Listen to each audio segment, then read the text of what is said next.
Having now read some John Stuart Mill and having read Kant before that, you might well think nothing could be better after reading Kant than reading Mill.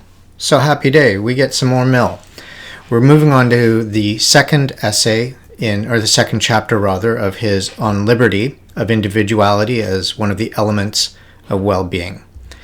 Now, he gets at one of the central nubs of his argument midway through, when he asks the question, is it easier to fit someone with a life than with a coat? Or are human beings more like one another in their whole physical and spiritual conformation than in the shape of their feet?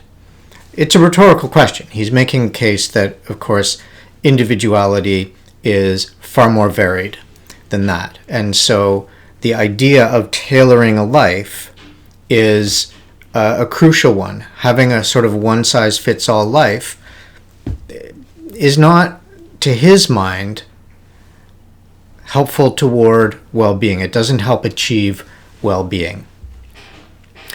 He's given us then in the previous piece a good look at how he thinks about freedom of thought and expression, and now he turns attention to another aspect of freedom from tyranny, or what he calls the despotism of custom. That is individualism.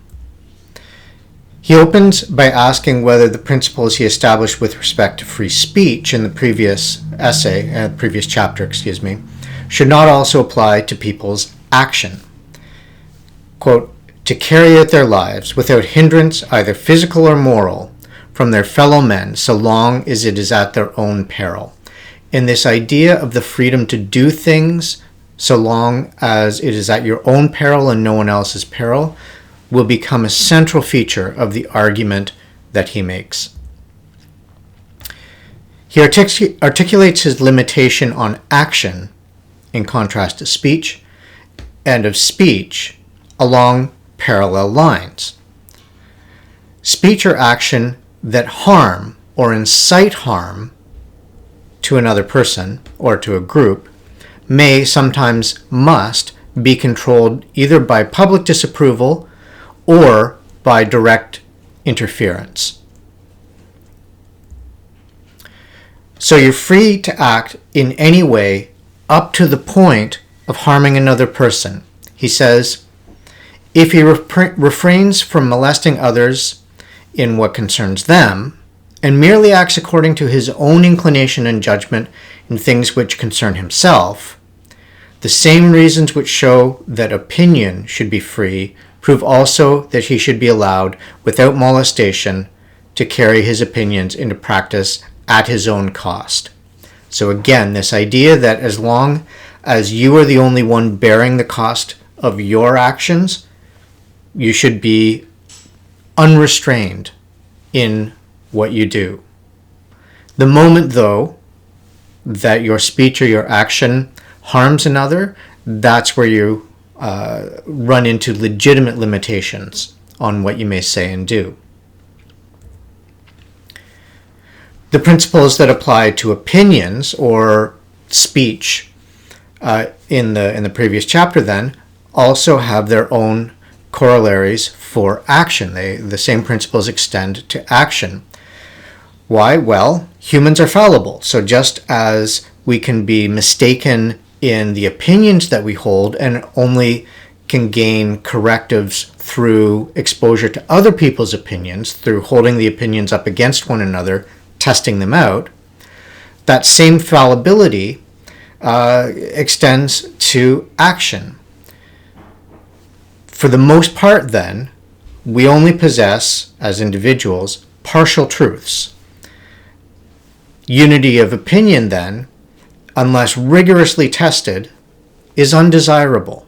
You don't want everyone to have a shared single opinion because we can be mistaken. And so if we're all committed to one singular opinion, then it's very hard for us to recognize the shortcomings of that opinion, to make the necessary corrections. He thinks then that diversity is a good, not an evil. He says, thus, there should be experiments of living. And I think that this is a lovely phrase. It captures a large part of the thrust and the weight of what he's trying to argue. That is, that there's no one-size-fits-all model of living. People vary. People are different. Everybody is fallible, and therefore no one is going to stumble on a particular model of living that can, much less should, apply to everybody. And so what does he encourage? He encourages experiments of living. And that means doing things in ways that are different from other people.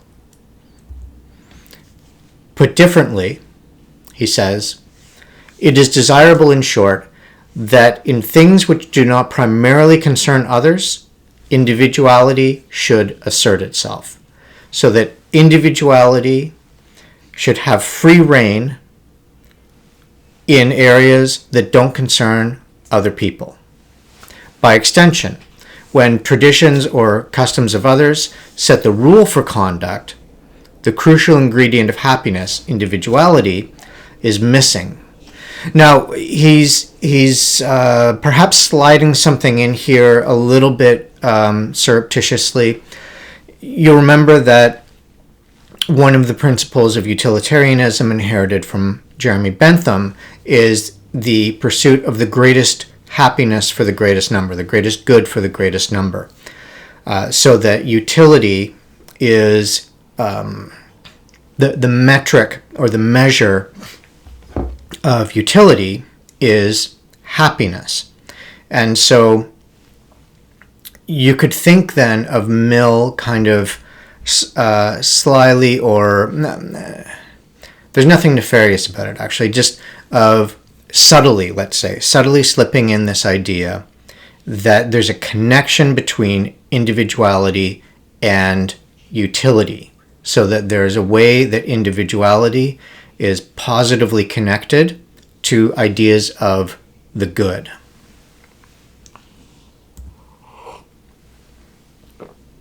So then the challenge is that the majority of people will be quite satisfied with the way that things are. Most people, in most ways, are more or less average.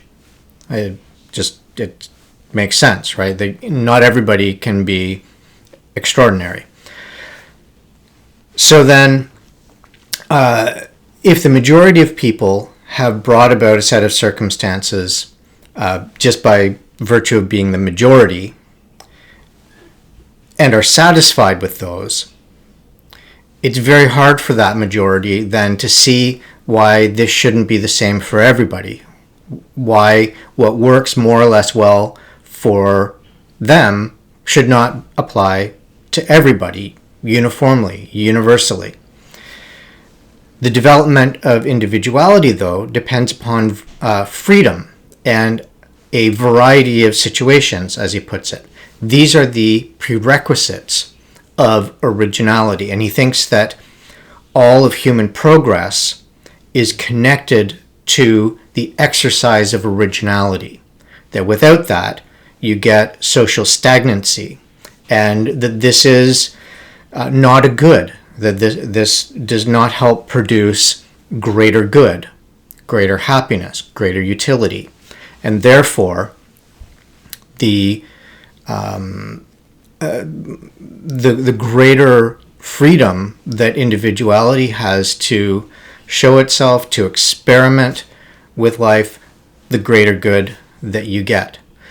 So we can start to see already at this early stage how the notion of individuality is crucial for Mill's thinking on what's good, on how to resist tyranny, on how to resist despotism. But we can also see by extension why he is one of the central thinkers about individuality as it relates to, or individualism as it relates to, the Declaration of Human Rights. So there you can see that, especially in the earlier articles, that the presumption is that the good of the individual the freedom of the individual is what human rights should protect, what they're organized to promote. And he's not going to be the only theorist of individualism who contributes importantly to the thinking around the Declaration. John Locke, who we'll get to in a couple weeks, also is an important figure. But already what we should be able to see is that Mill is making a really important contribution to how human rights thinkers consider individualism as a laudable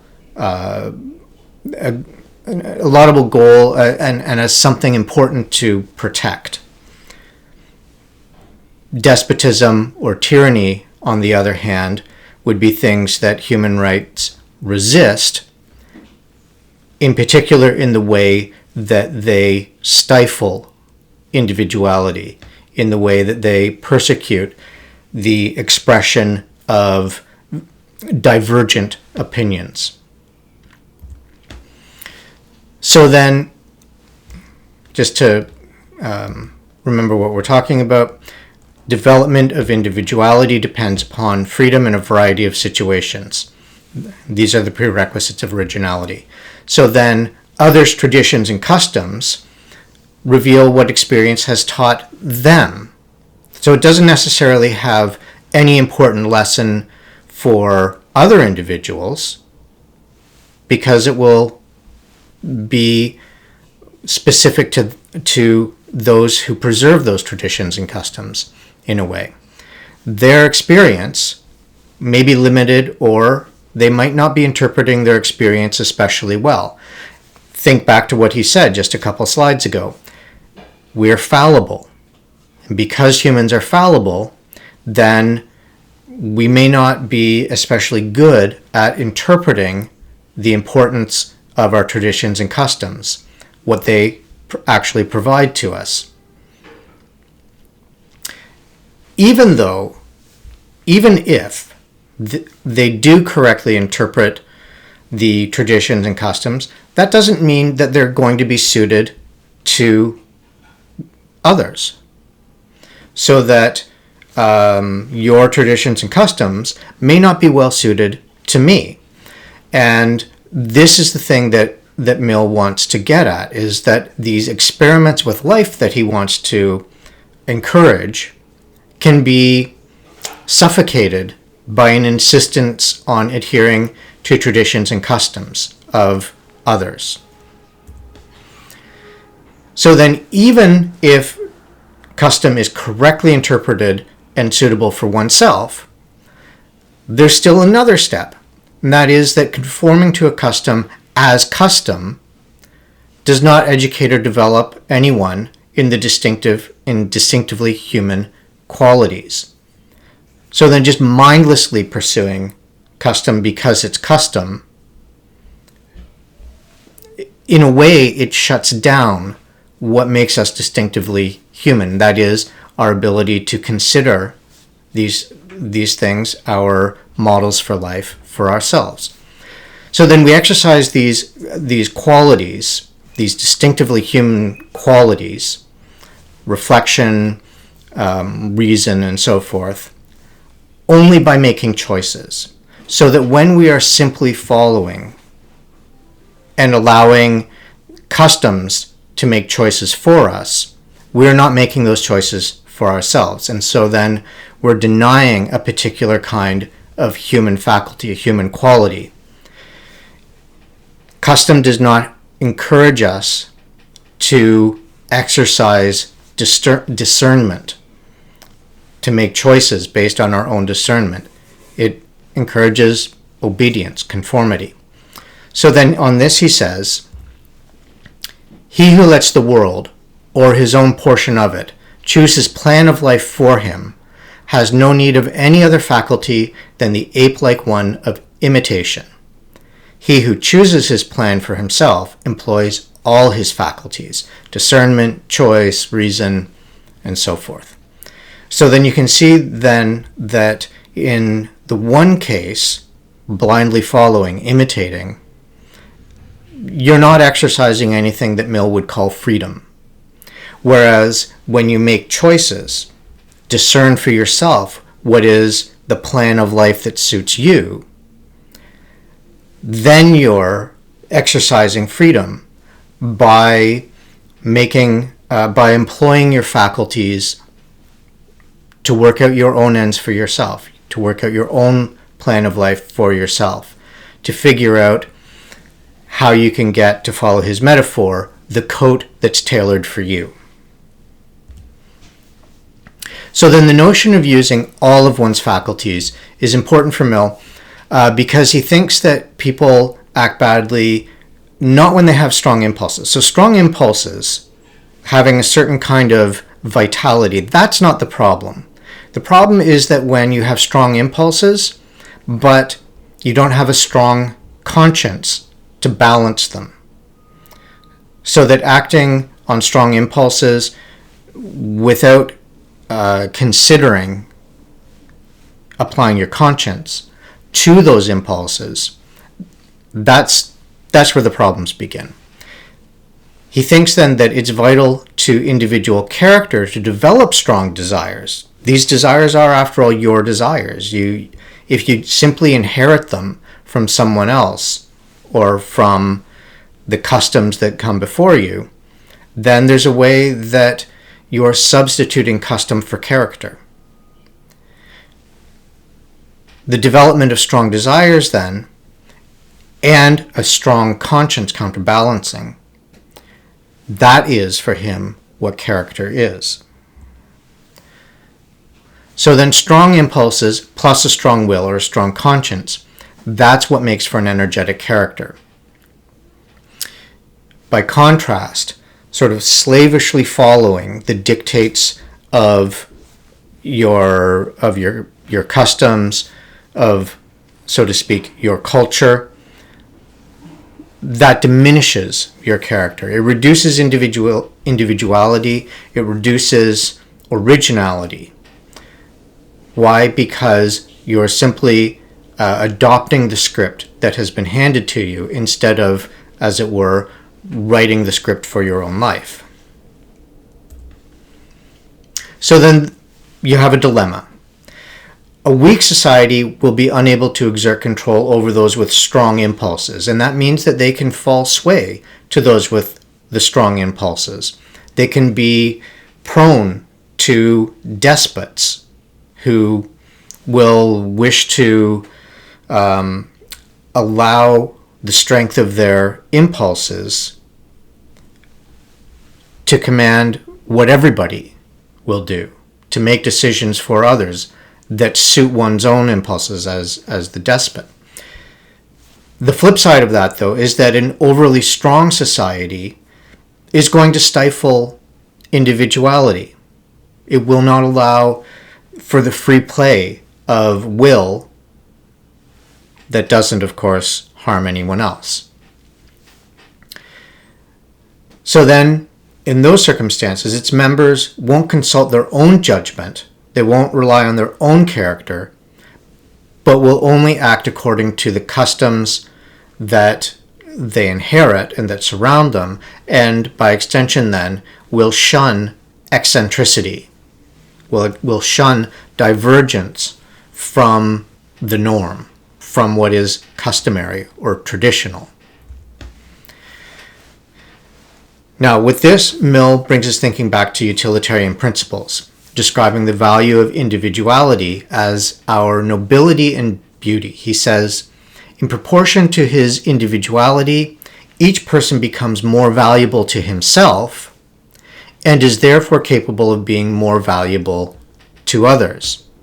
Why? Because, again, think back to what he said about opinion, that it's only through the exchange of differing opinions that you can start to get both a sense of the strength of your own opinion and the approximation of your opinion to the truth. And so therefore, what we see here is, again, this notion that individual originality is what will allow you to be of service, of help to others, and of others to be helpful for you, so that you can have that exchange of of different ideas, different thoughts, opinions, and so forth.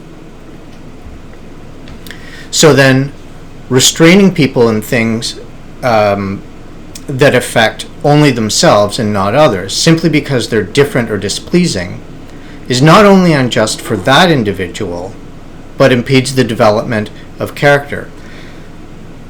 We're seeing here then a parallel to what he's had to say about opinion, right? That restraining the expression of opinion by others because you don't like the opinion or because you don't like the way that that opinion is expressed also means that that opinion cannot help either you or others clarify your own ideas or other people's ideas.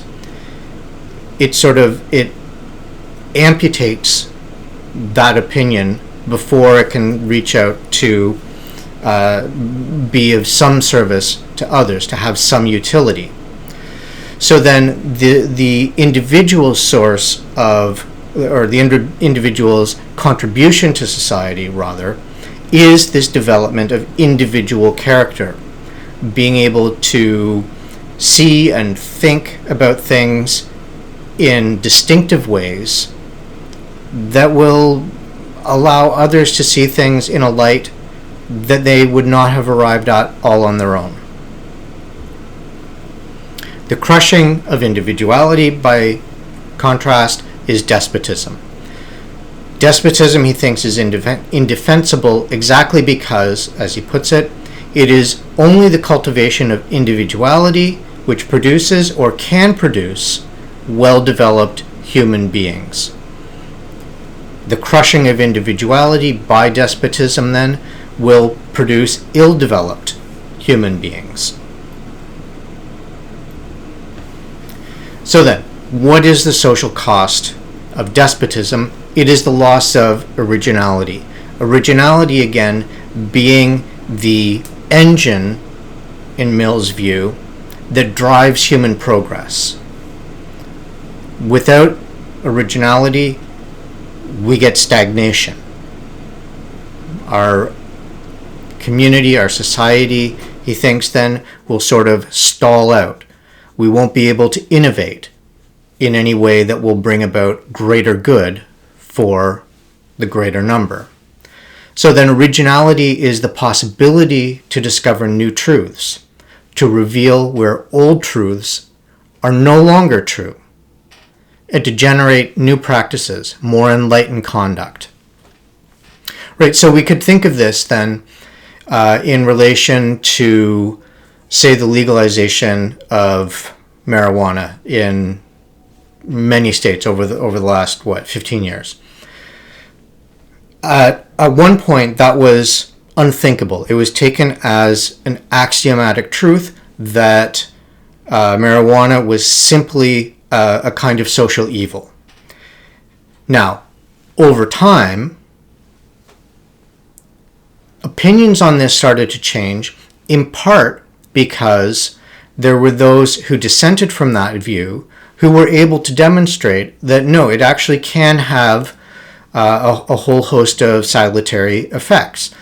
So that initially in medical treatments, say for people who were going through chemotherapy, and the way that marijuana could dramatically enhance their quality of life, this was a new truth, right? And so if American society had stuck to the traditional views, then that new truth would have remained elusive and invisible. And so this kind of progress to generate new, more enlightened practices would also have been stifled. This then is the kind of thing that we get from Mill's insight about originality and about how originality can drive progress, can allow discovery, can allow a closer approximation to truth, deeper insight, and so forth. He also then calls this genius originality, which he says can only breathe freely in an atmosphere of freedom. Now, he does note that even in a stifling atmosphere, sometimes you can have individual geniuses who will be able to sort of break through the kind of the suppressing force of conformity or of lack of freedom. But his point, first of all, then, is that the genius of originality flourishes best in an atmosphere of freedom. But that's not all. He has more to say than that. So then, unoriginal people will be unable to see the utility of originality, which makes sense, right? Because if they could, then it wouldn't be originality. It would just be run-of-the-mill. It would be everyday, immediately observable common sense, let's say.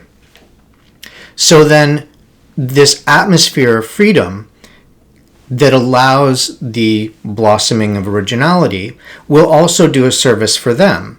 It can help to open their eyes, give them a chance not only to see that possibility that originality offers, but allow them to start to discover their own originality in their turn. Even if it's not genius, still they might be able to discover something in themselves that they had not previously recognized or anticipated, something that had remained invisible, a promise that was as yet unrealized. So then the atmosphere of freedom that allows genius to emerge also has a sort of spillover positive effect for those who are not especially original, or at least not especially original up to that point, but might then be spurred on to greater originality, greater innovation, greater freedom than they had been up until then.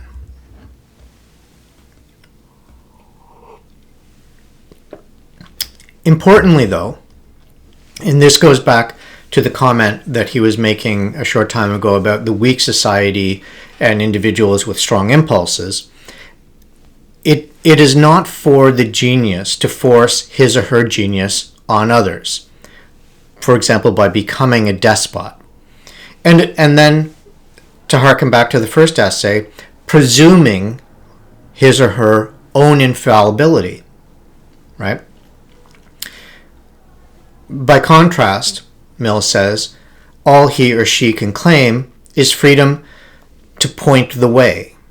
The power of compelling others into it is not only inconsistent with the freedom and development of all the rest, but corrupting the strong man or woman, him or herself. So then the nonconformist is neither consistent nor justified in imposing conformity after his or her own model on others. So you can't claim the right to nonconformity for yourself, but then in your turn say, but everybody now must conform to what I would like, to what I claim to be the truth.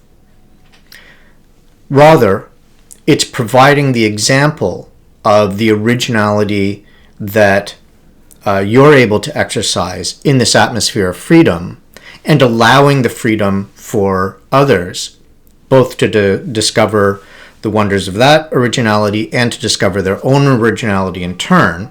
That's the service that nonconformity provides. He says, precisely because the tyranny of opinion is such as to make eccentricity a reproach, it is desirable, in order to break through that tyranny, that people should be eccentric. We see here then, he's, I think, spelling out in as clear a fashion as he can the opposition between tyranny on the one side and eccentricity on the other. That tyranny is constantly going to try to smother eccentricity, to suppress it, where eccentricity, call it originality, call it nonconformity, eccentricity will constantly be bridling under the pressure that tyranny will apply to it, and will be actively trying to resist tyranny.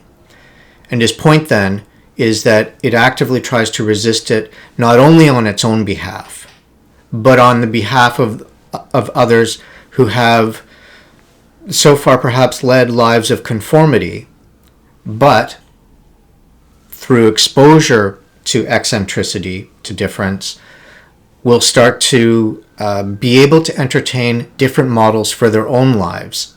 And by entertaining them, then to make a choice, to select what works for them and to decline what does not. So then it's only through exposure to the uncustomary that we can see what is fit to become custom. Another way to put this is we can only start to refine customs, reshape them in the light of the uncustomary.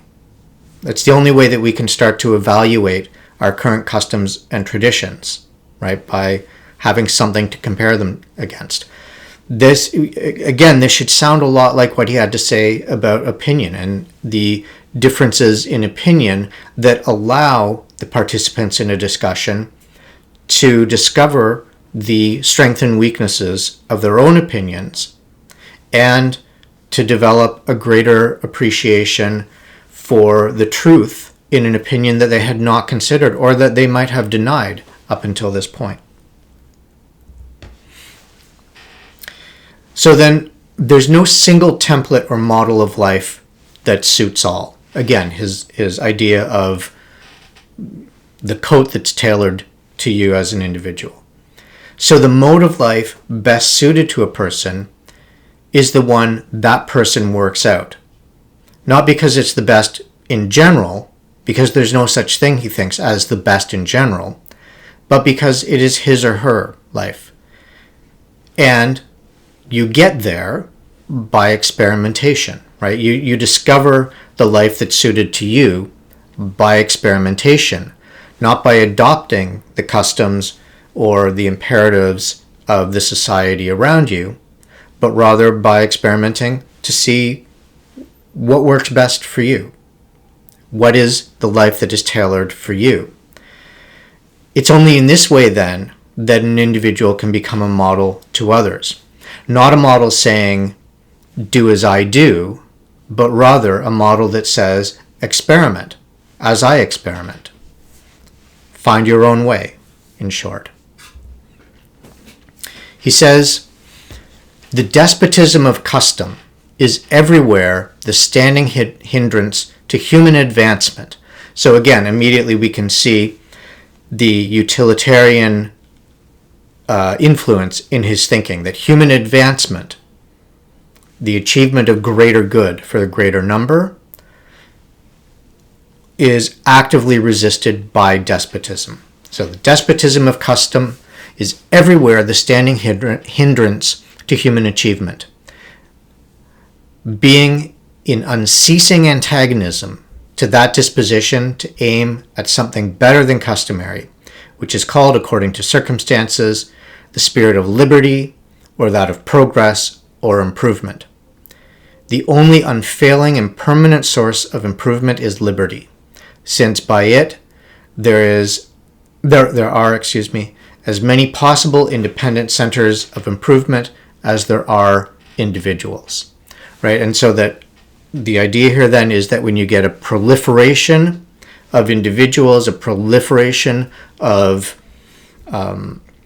originality, that is when you get the greatest possible progress, advancement, right? That is how a society improves the most. So by now we should be able to see that Mill favors individualism because it both promotes and results from liberty and stands against tyranny. So individualism promotes liberty in the sense that it resists the imperatives of custom, Rather, it demands to stand on its own feet, to experiment, to discover the life that's tailored for the individual. But it's also then the result of liberty in that the greater environment of liberty, or environment of freedom, as he puts it, then the greater latitude the individual has to experiment, to discover the truths of the life that will suit the individual. And of course then, his point is that tyranny is intolerant of this. And a tyranny or a despot would like to suppress that, disqualify individualism, to sustain conformity instead. So then it's not just that this makes a happier state for the nonconformist, this freedom from tyranny, but that individuality, originality, has utility that tyranny and despotism constrain. Individuality then, in Mill's view, the originality, the nonconformity of the individual, of the free individual rather, is the antidote for tyranny. It is the thing that will allow a society to shake off the imperatives of despotism, whether that despotism come from an individual despot or the despotism of custom, as he puts it. Now, there's more to say about constraint, right? This is not the end of his thinking on this, but we'll look more at that next week with the limits to the authority of society over the individual. Thank you.